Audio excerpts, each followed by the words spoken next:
People have this idea about comebacks. They imagine it like a movie. The hero gets knocked down, there's a training montage, inspirational music, a series of determined faces in close-up, and then the hero walks back into the arena, transformed and victorious, and the crowd goes wild. Real comebacks do not look like that. Real comebacks look like a man sitting alone in a quiet house at 7 a.m., drinking coffee and reading the same paragraph of a legal document for the 4th time because his brain keeps sliding off the words. They look like canceled lunch plans, the idea of sitting still while something important is happening without me, while my company is running without me, while decisions are being made without me, while the narrative is being written without me. Went against every instinct I had developed over 11 years of building something. Sandra had told me to be quiet for 6 weeks. 6 weeks is 42 days. I counted them, every single one. The first week was the hardest, not because of Daniel, not because of the board or the legal situation or the IPO or any of the professional machinery of what had happened. Those things were real and they mattered. But they were also, in a strange way, manageable. They had shape and logic, and I could think about them clearly and build a plan around them. And working a plan is something I know how to do. The hardest part of the first week was the phone. My phone, which had been ringing constantly for 11 years. Investors, executives, engineers, journalists, advisors, partners, clients, went almost completely quiet after March 14th. Not immediately. The first 2 days, it rang plenty. The people who had heard what happened, calling to express various forms of support, or curiosity, or thinly disguised information gathering. Industry contacts, wanting the story. A journalist I had spoken to for years texting to ask if I was available for a call. Sandra and I had agreed on a strict protocol. No conversations that could be characterized as strategic. No comments that could be quoted. No meetings that could be observed and interpreted. The press release had gone out. The narrative was set. Marcus Reed was taking time to reflect. So I did not call back. And after the first few days of unanswered calls and unreturned texts, the phone got quieter. And then quieter. And then by the end of the first week, it was making a sound I genuinely did not recognize at first. Silence. I had not heard my phone be that quiet in 11 years.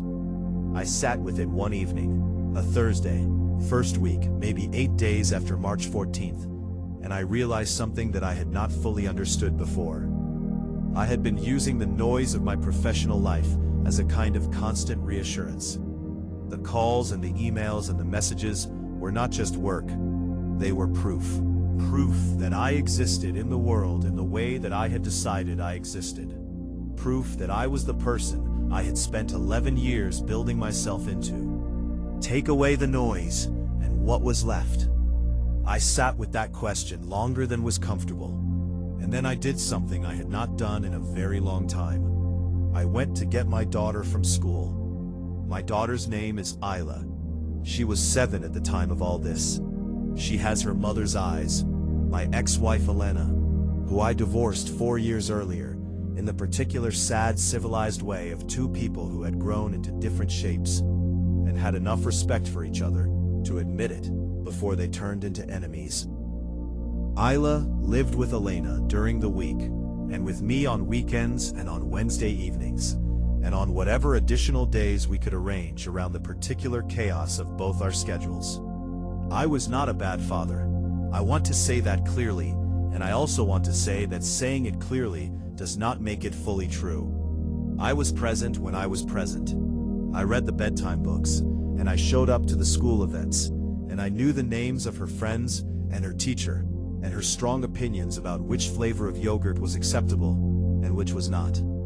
But I was also frequently not present in the ways that mattered more than showing up. I was in the room, but on my phone. I was at the dinner table, but running a problem in the back of my head. I was technically there, and functionally somewhere else. And Isla with the particular clear perception of children who observe their parents without the filter of politeness or social grace, knew it. She had never said anything about it directly. But she had a habit. She still has it, of touching my hand when she wanted my full attention. Not pulling it, not demanding, just placing her small hand on top of mine and waiting. And I would surface from wherever I was and look at her, and she would say whatever she had been waiting to say. I had always thought of that gesture as sweetness, a gentle child's gentle way of getting attention. It took me until that first week of silence to understand that it was not just sweetness, it was a strategy. She had learned that asking for my attention directly did not always work, so she had developed a method that did. She had been managing my attention since she was probably 5 years old. My 7-year-old daughter had better people skills than most of my executives.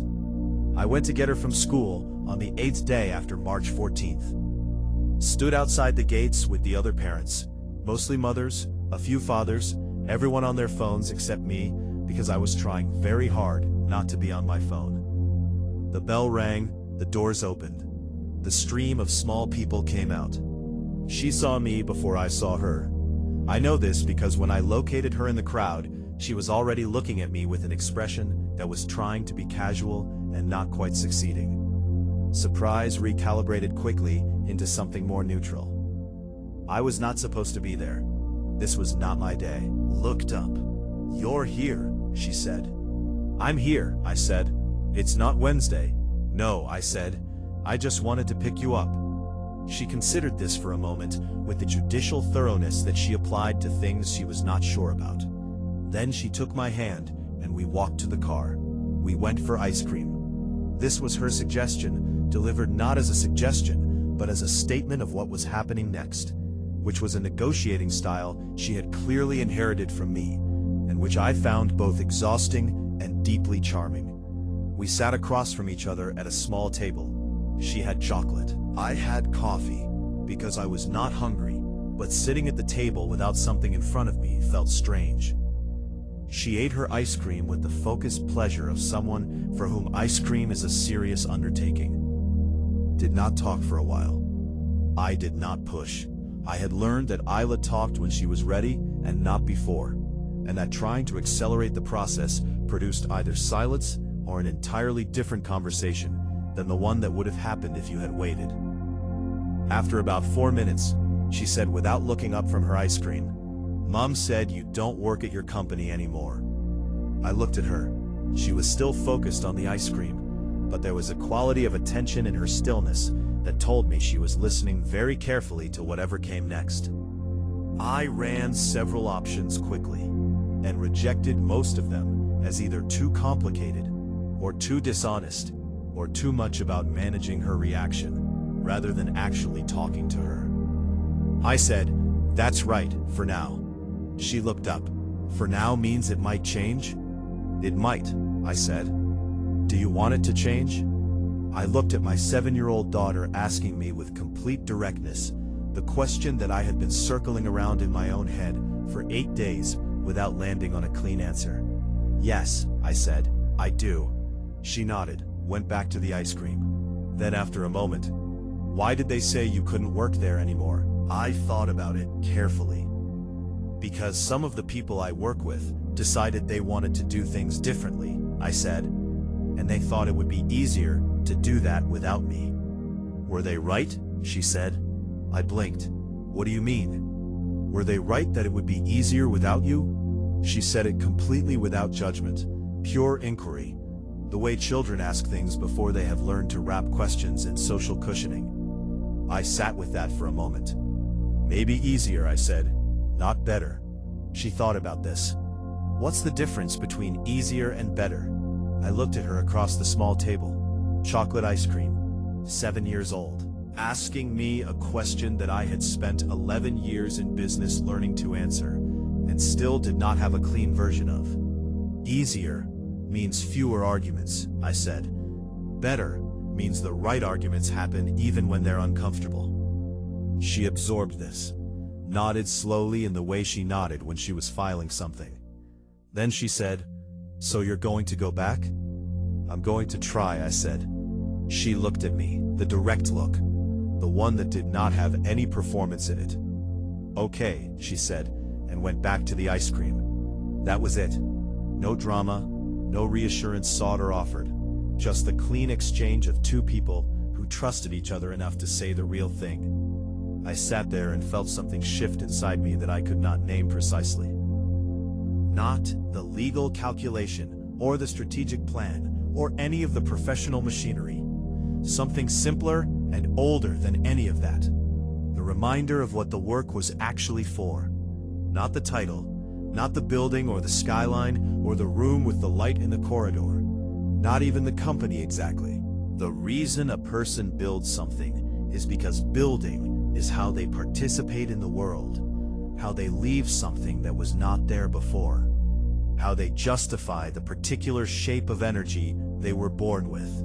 And when that is taken from you, the loss is not professional. It is personal in the deepest way. It is the loss of the primary way you have of being yourself. Isla finished her ice cream. I drove her home. She fell asleep in the back seat before we got there, which she had been doing since she was a baby. The motion of the car doing something to her that it had never done to me. I carried her inside. Elena opened the door. We looked at each other, the specific look of two people who share a child and have found, over time, a functional peace. And she said quietly, "You okay?" I said, "Getting there." Elena had always been economical with words, in the way that people are when they have learned that words cost more than silence sometimes. I drove home alone, sat in the driveway for a moment. Then I went inside and got back to work. The meetings with the institutional investors were the operational center of those 6 weeks. Everything else, the silence, the legal preparation, the patience, was in service of these meetings going correctly. There were 4 of them. Sandra and I had identified them as the investors most likely to respond to a governance concern framed as fiduciary responsibility rather than a founder's grievance. 2 were on the smaller side, funds that had come in at Series B and held between 3 and 5% each. 1 was a mid-size fund. 1 was Charles Park, who held 8% and whose opinion carried weight disproportionate to his percentage because of the length of his involvement with VELOX and the respect other investors had for his judgment. I want to be precise about how I approach these meetings, because I think it matters. I did not go in as the wronged founder. I did not go in emotional or aggrieved or asking for sympathy or support. I went in as a major shareholder with a legal question that had implications for everyone in the room, and I kept it exactly that professional and exactly that focused from beginning to end of every conversation. This was not easy, sitting across from people who had voted to remove me or who had stood by while it happened, and treating the situation as a clean governance question, when what it actually was, underneath the legal language, was a profound personal betrayal. That required a discipline that I had to rebuild from scratch every time I walked into one of those rooms. But Sandra had been clear. The moment it became personal, I lost the high ground. The moment it became about my feelings rather than the company's legal exposure, I became exactly what Daniel had told the board I was. Too attached, too emotional, too much the founder who could not separate himself from the entity he had built. So I kept it professional. I brought Sandra. I brought the 40-page document. I laid out the governance question clearly and completely. And then I waited while the people across the table did their own mathematics. The first 2 meetings were straightforward. The investors listened, asked careful questions, thanked me for bringing the matter to their attention. They gave nothing away in the room. That was fine. That was expected.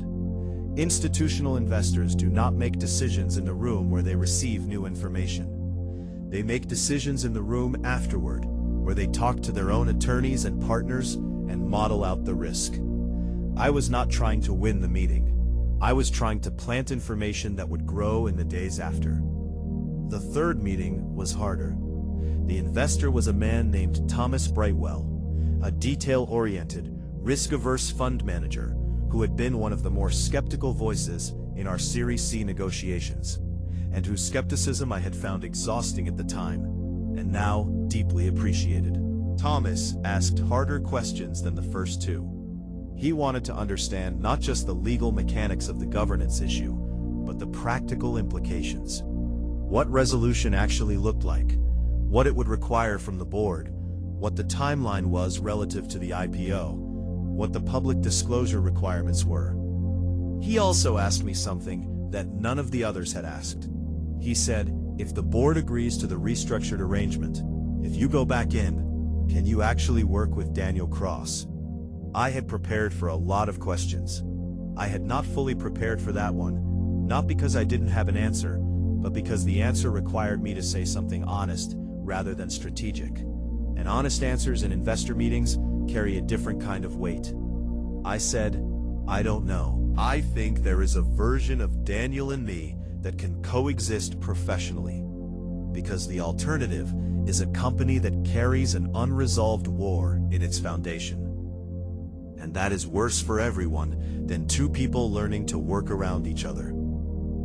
Thomas looked at me, processing. I said, what I know is that the company is worth more than the conflict. And I believe Daniel knows that too. He is not stupid. He went too far, and he knows it. And the question now is whether we can both look past what happened in the interest of what we built. Thomas was quiet for a moment. Then he said, that is either very mature or very calculated. I said, probably both. They are not mutually exclusive. He almost smiled. Not quite. That meeting ended without a commitment. But I felt it differently than the first two. There was something in the room that shifted during that exchange. A quality of real engagement rather than polite consideration. Thomas Brightwell called Sandra 6 days later. He was in. The Charles Park meeting was last. I had saved it for last deliberately because Charles was the most important and the most complex, and I wanted to have had the other 3 conversations before I walked into his. Charles Park was 61 years old and had been investing in technology companies for 30 years. He had the quality of someone who had seen enough of the industry's history to be genuinely unimpressed by most of it. Not cynical, but calibrated. He did not get excited about valuations or market projections or the language that founders used to describe why their company was different from every other company. In the texture of a person's thinking and the consistency between what they said and what the evidence showed they had done. He had backed VELOX at Series A. He had been in the building, effectively, since very close to the beginning. He had watched all 3 of us for a long time. We met at his office, not a conference room, his actual office, which I took as a signal. Conference rooms are neutral territory.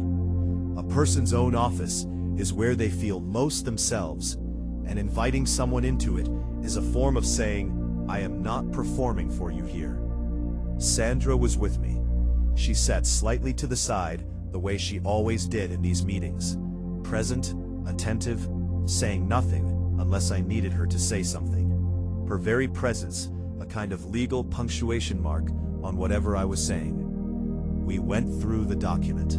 Charles asked fewer questions than Thomas had. He was quicker to the point, his mind moving faster through the material than most people's. And within about 20 minutes, he had absorbed the core of what we were presenting. Then he set the document down and looked at me.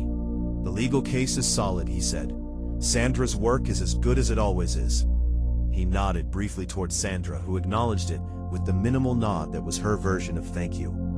The restructuring proposal is reasonable. The board will take it. That's our expectation, I said. He was quiet for a moment, looking at his desk. Then, how is Priya? There it was, the same question, the same specific quality of attention behind it. She's well, as far as I know, I said. We haven't spoken much since March. I don't imagine you have. Something in the way he said it. Not suggesting anything specific, but the weight on the word imagine, the slight emphasis, the pause before and after, communicated that he was not making small talk.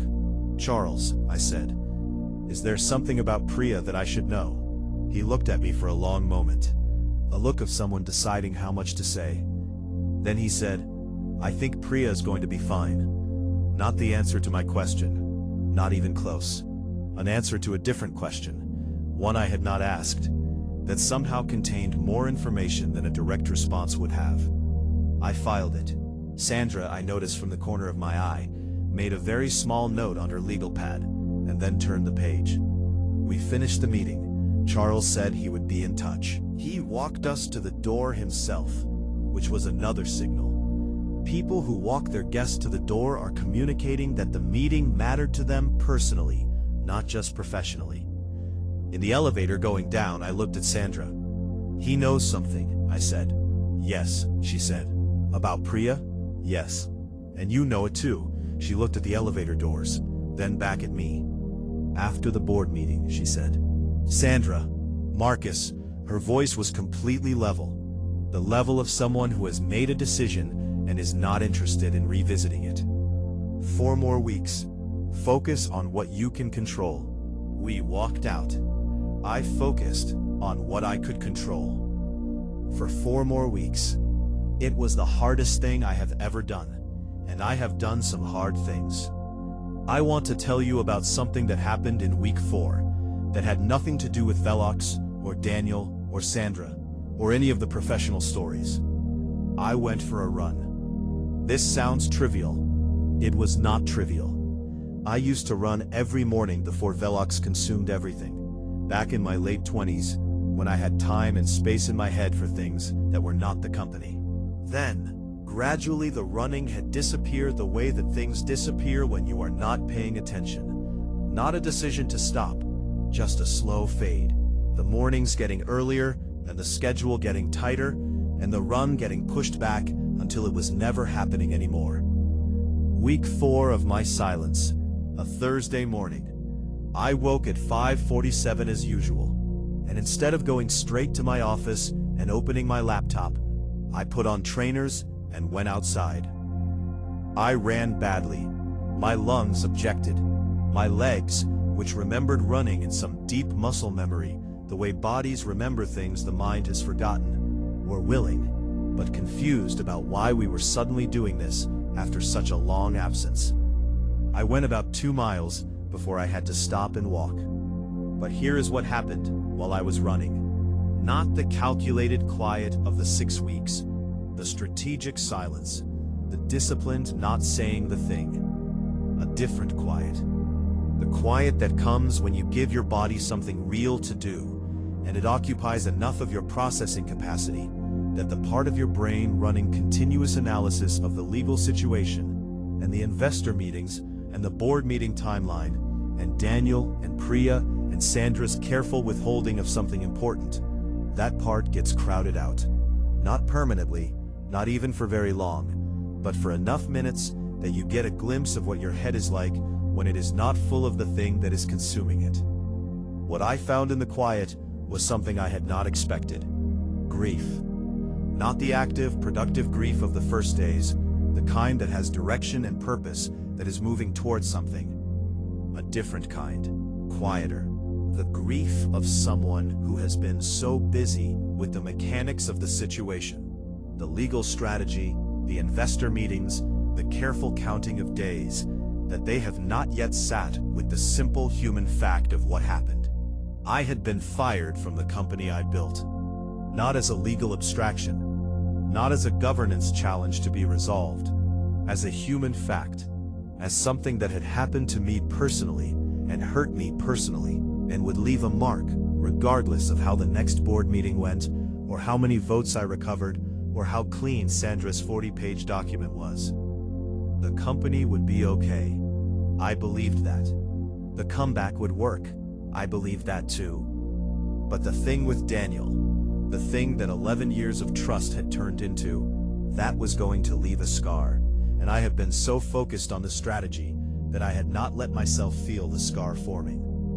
I walked the last half-mile home, drank a glass of water, standing at the kitchen sink, stood there for a while, looking at the garden. Then I went to my office and got back to work. But something was different after that morning. Some layer of pressure had been released. Some acknowledgement had been made to the part of me that was not a founder or a strategist or a major shareholder with restored voting rights, but just a person who had been hurt by someone he trusted. That part needed to be seen too, even if only by me, even if only briefly, even if the work still had to happen regardless. There was a moment in week 5 that I have not told many people about. It was a Sunday evening.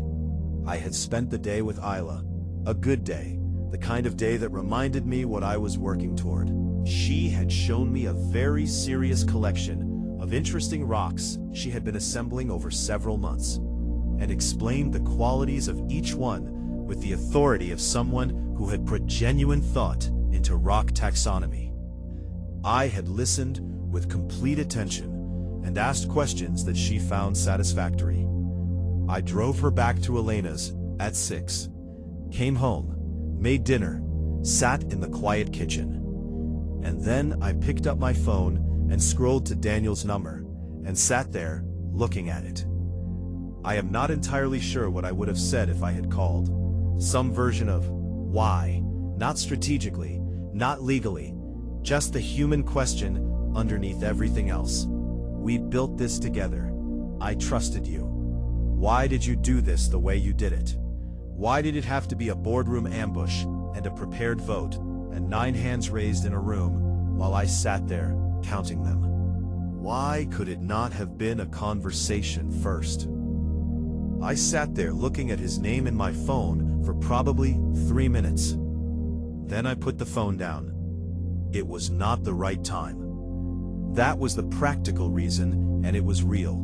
Calling Daniel in week 5 of my silence to have an emotional conversation would have been strategically disastrous on multiple levels, and Sandra would have been justified in genuine professional fury. But there was another reason too, a more honest one. I was not ready to hear his answer. Because here is the thing about asking why. You have to be prepared for the answer to be something you can understand. Something human and recognizable that forces you to hold the person who hurt you as a full person rather than a clean villain. And I was not ready for that yet. I still needed Daniel to be simpler than he was. I still needed the 11 years of partnership and the folding table and the dry cleaning shop to be on one side, and what he did on March 14th to be on the other side, and a clean, uncrossable line between them. The call I almost made would have made that line complicated. I was not ready for the complicated yet. I put the phone down, washed up, went to bed. 2 weeks later, I walked into the boardroom. The night before the second board meeting, I had told you about the last call with Sandra. After I hung up, I sat in my office for a while, and then I did something that I want to tell you about, because I think it is the truest thing about who I actually was in those 6 weeks, underneath all the strategy and the legal preparation and the careful, controlled silence. Went to the VELOX internal systems. My access had not been fully revoked, a procedural oversight that nobody had caught, which told me something about how confident they had been that I was finished. I went to the engineering portal where the product development logs were kept, the version histories, the builds and the iterations, and the thousands of small decisions made by 4,000 people over 11 years that had accumulated into something worth $2.3 billion. I just read it for about 2 hours, not looking for anything specific, not doing anything operational, just reading the record of what we had built. The way you might go through old photographs before something changes. There was a feature in our core platform that I had personally designed the architecture for in 2016. A small thing actually, a piece of the system that most users never directly interacted with, but that underpinned about 30% of our processing efficiency. I had spent 3 weeks on it. Worked with 2 engineers who had since become senior leaders in the company. We had gotten it wrong 4 times before we got it right. I looked at it in the logs, the version history showing the iterations, the comments between me and those engineers as we worked through the problem. The moment the right solution appeared, not suddenly, not as a flash of inspiration, but slowly, incrementally, the way real solutions to real problems always arrive. I sat there looking at that version history, and I felt something that was not grief, and was not triumph, and was not strategy. It was something simpler. It was the feeling of having made something. The specific satisfaction of a person who looked at a problem, thought about it deeply, worked at it persistently, and produced something that had not existed before. Something that 4,000 people were building on top of. Something that was in the daily operations of 3 of the world's largest shipping companies, silent and efficient and completely indifferent to the drama happening at the executive level. The work itself, underneath the politics and the votes and the boardroom and the title. The actual work. I closed the laptop, sat in the quiet. That was why I was going back. Not for the title, not for the room, not even to beat Daniel or prove the board wrong or vindicate the 11 years. For that feeling, the feeling of making something, the feeling of being the person in the room who understood most deeply what was being built and why it mattered and what it could become. That was worth fighting for. That was worth 42 days of silence. I went to bed, set no alarm, woke at 5:47 as usual. Straightened Isla's bicycle. She had left it on its side in my driveway the day before. Her small assertion that this house was also her house and her rules applied here too, which I found entirely reasonable. Put on the dark gray suit. Drove to VELOX. Did not listen to the podcast this time. Just drove. The corridor light was gold when I walked through it. I arrived before anyone else, made sure the coffee was fresh, sat down at the head of the table, and waited. 6 weeks of silence. 42 days of watching from the outside while the thing I built ran without me. I had counted every one of them. Now I was done counting.